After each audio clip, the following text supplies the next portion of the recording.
we provide you the platform to turn your dreams into reality. Give wings to your aspirations with KR Mangalam University.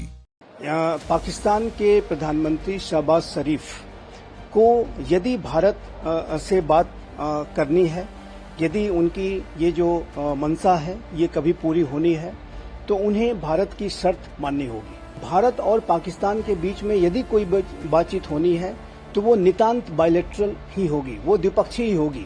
यदि पाकिस्तान बातचीत करने के लिए अगर उसकी इच्छा है तो उसे भारत से डायरेक्ट इस संदर्भ में बात करनी चाहिए। इसकी मध्यस्थता ढूंढना ये पाकिस्तान को बंद करना होगा और जाहिर है कि भारत इस तरीके की कोई भी किसी भी तीसरे पक्ष की मध्यस्थता या बात को नहीं स्वीकार करेगा कि जिसमें कि कोई राष्ट्र भारत और पाकिस्तान के द्विपक्षीय मामलों में दखल देने की कोशिश करे। पाकिस्तान की मंशा हमेशा से शिमला समझौते और लाहौर डिक्लेरेशन को वायलेट करने की रही है। पाकिस्तान के प्रधानमंत्री शहबाज शरीफ को यदि भारत से बात करनी है, यदि उनकी ये जो मंशा है ये कभी पूरी होनी है, तो उन्हें भारत की शर्त माननी होगी।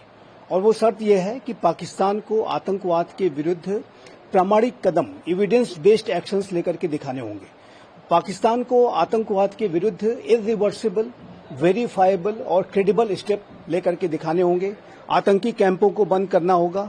भारत में जो अनेक वांछित आतंकी जो पाकिस्तान में शरण लिए हुए हैं उन्हें भारत को सौंपना होगा और तभी जाकर के पाकिस्तान और भारत के बीच में कोई बातचीत संभव है।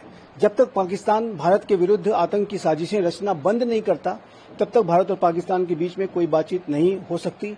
ये बात भारत के एस्टेब्लिशमेंट के द्वारा स्पष्ट कर दी गई है। अभी हाल के समय में भारत के प्रधानमंत्री श्री नरेंद्र मोदी स्वयं हो या हमारे विदेश मंत्री श्री एस जयशंकर, सभी ने इस बात को स्पष्ट किया है कि आतंकवाद और बातचीत साथ साथ नहीं चल सकते।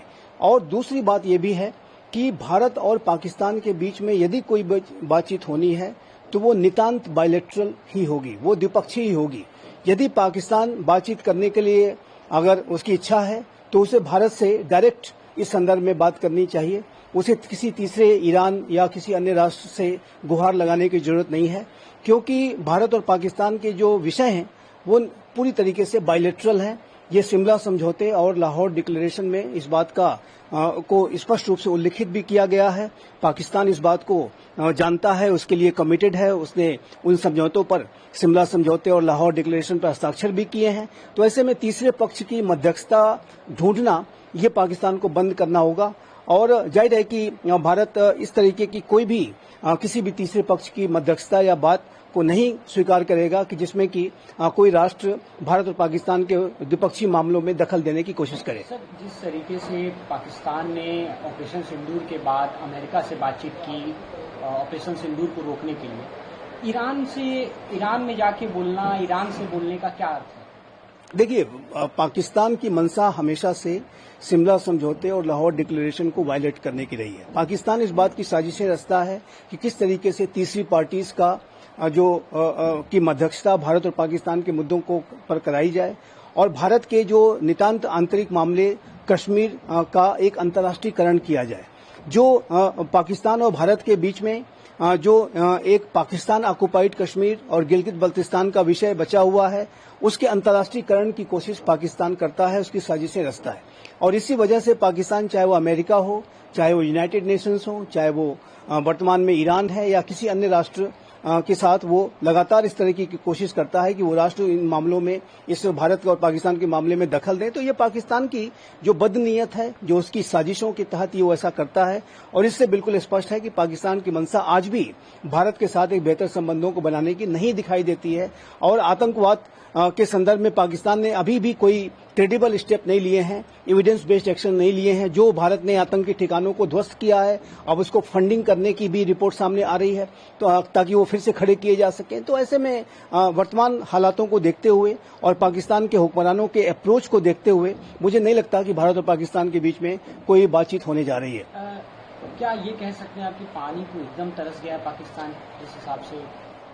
पाकिस्तान के द्वारा जो पानी को के संकट को फेस करने का विषय है वो और अधिक गहराएगा। अभी तो इसकी शुरुआत मात्र है भारत ने इस सिंधु जल समझौते को स्थगित किया है और इस स्थगन के बाद भारत अनेक ऐसे सीरीज ऑफ स्टेप्स लेगा कि जिससे कि ये पानी सिंधु इंडस रिवर सिस्टम का पानी कम से कम पाकिस्तान पहुंचेगा।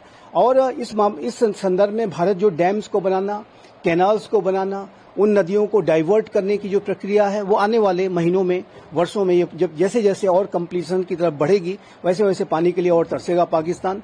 और ये पाकिस्तान के उसके आतंकवाद को सपोर्ट करने की सबसे बड़ी कीमत साबित होने जा रही है।